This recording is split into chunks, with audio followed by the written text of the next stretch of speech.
The member for Hotham.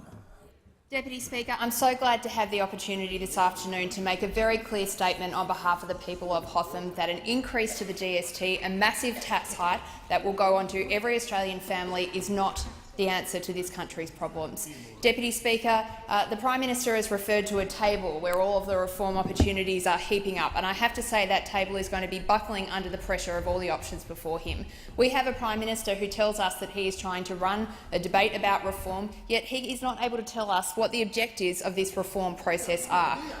Despite that, Deputy Speaker, no matter what objectives the Prime Minister seems to think are in the interests of this government, the GST seems to be the answer. Well, it's not the answer, Deputy Speaker. It's not the answer no matter how you define Australia's problems.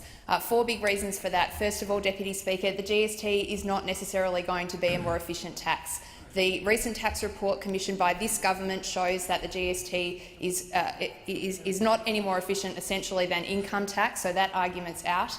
The GST is incredibly unfair. Every piece of modelling that's being done shows that the impost will be on the lowest income households. That's an unfair tax.